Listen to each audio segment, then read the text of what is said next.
Hey, it's DPerry, and I am a realtor with Property Consultants in Bucktown. And today on Logan Square and West Town Homes Live, I'm going to share with you a report entitled Your Guide to Negotiating an Offer, What You Need to Know to Get the Best Deal for You.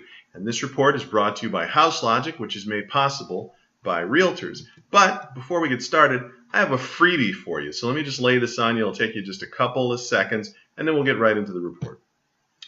Market Snapshot. I'd like to offer you Market Snapshot. What is it? Its name implies what it does. You get an email. There's a link. You click it. Boom. What do you see? You see houses or condos or any type of property laid out on a map. And the colors correspond to the status. You've got for sale, sold, pending, expired. You can filter what you see. If you just want to see what's currently for sale, you click all the other buttons, and there you go. If you want to drill down into a property, you click it, and guess what? Boom, over here on the side, the property is highlighted. You give it a few seconds. Next thing you know, you're going to see pictures, room dimensions, flooring, you name it. It's a beautiful thing.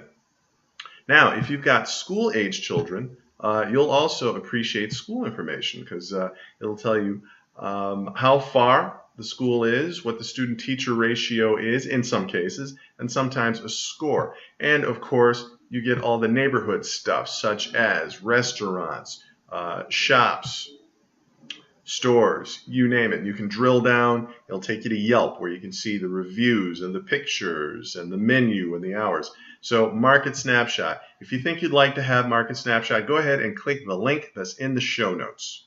So now back to the report. Your guide to negotiating an offer. What you need to know to get the best deal for you. All right, so when it comes to evaluating offers, what's good for the goose may not necessarily be good for the gander. One seller may be overjoyed with their offer, while another may be disappointed.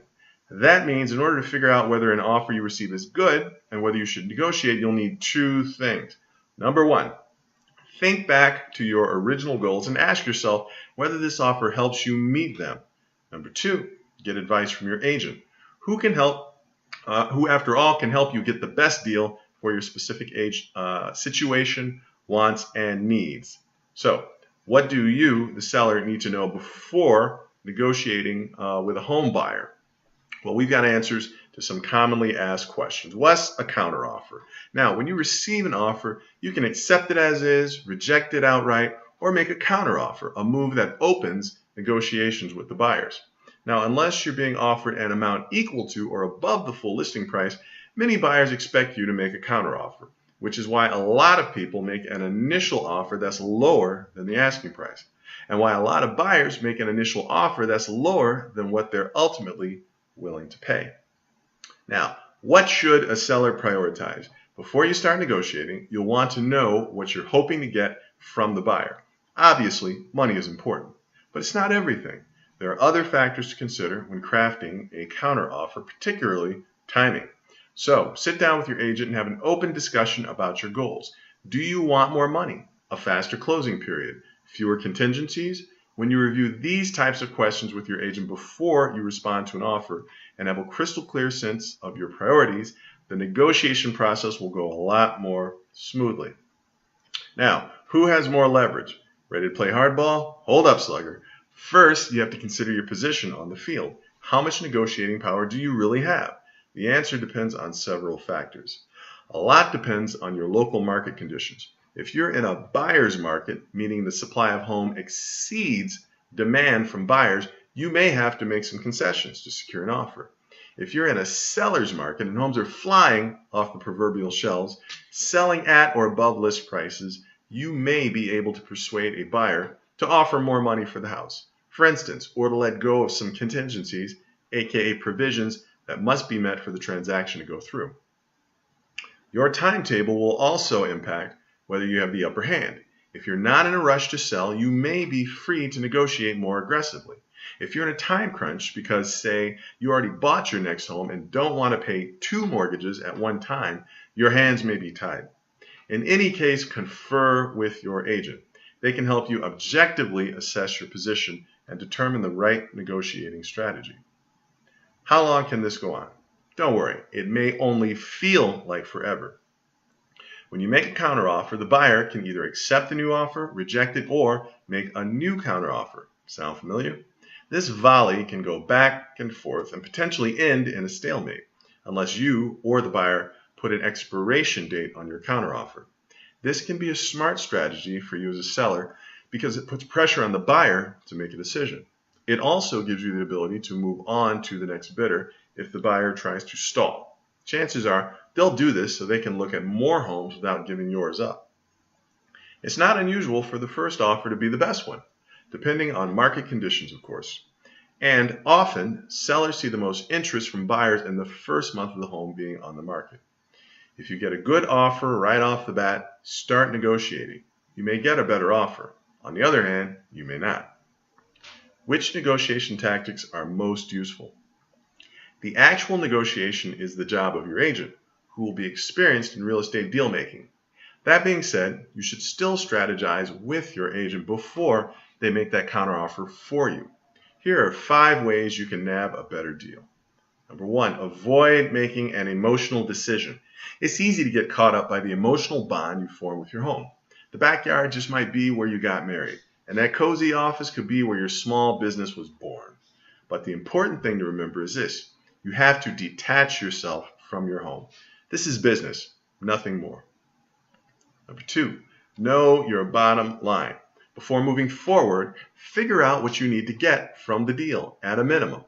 That will give your agent a baseline when opening negotiations. Number 3, negotiate a clean offer. You want an offer with as few contingencies as possible, since contingencies give the buyer the opportunity to back out of the deal. But some contingencies, such as an appraisal, an inspection, or a financing contingency, can be waived by home buyers, be waived by home buyers who are obtaining mortgages because they're typically required by a mortgage lender in order to approve the loan. Still, if you have multiple offers to choose from, you may be able to persuade a buyer to waive certain contingencies, such as a radon contingency or termite inspection contingency. Number 4, offer a home warranty. In a buyer's market, a low-cost way to make a deal more appealing to a buyer is to offer a home warranty, a plan that covers the cost of repairing home appliances and systems, like the air conditioner or hot water heater, if they break down within a certain period of time, typically a year after closing. Home buyers love this extra security blanket, and the standard 1-year basic home warranty will only set you back about $300 to $500. Number 5, don't overlook the closing date. Typically, the sale process from accepting an offer to closing takes about 30 to 45 days, sometimes a little longer.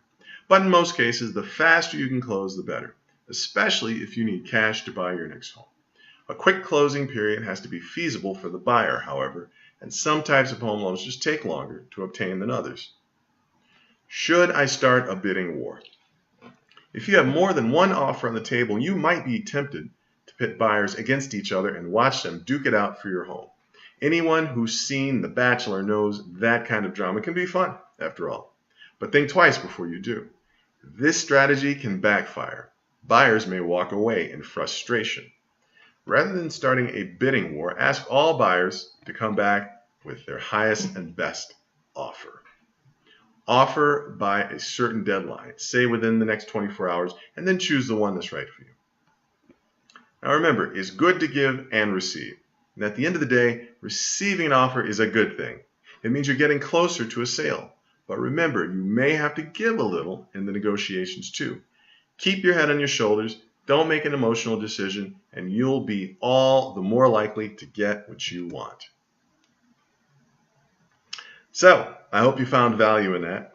And if you'd like to keep your finger on the pulse of real estate in Logan Square, West Town, or any neighborhood in Chicagoland, sign up for Market Snapshot. Remember, I talked about it at the beginning of the show? Well, I'm going to mention it one more time. Sign up for Market Snapshot. Its name implies exactly what it is. It gives you a snapshot of real estate activity in any area. It's interactive. You can drill down. You get details on the homes, schools, shops, restaurants, you name it. And guess what? It's absolutely free. You can receive it as frequently or as infrequently as you like. You want it once a week? Cool. You only want it once a year? That's okay too. And you can unsubscribe at any time. So the link you see on the screen is the same link that's in the show notes. That's the live link. Click that, and you too can get Market Snapshot. If you have any questions about real estate, call me, Doug Perry, at 312-572-9801, or email me at dperry@propertyconsultants.com. I look forward to talking to you. I'd love to meet you even better.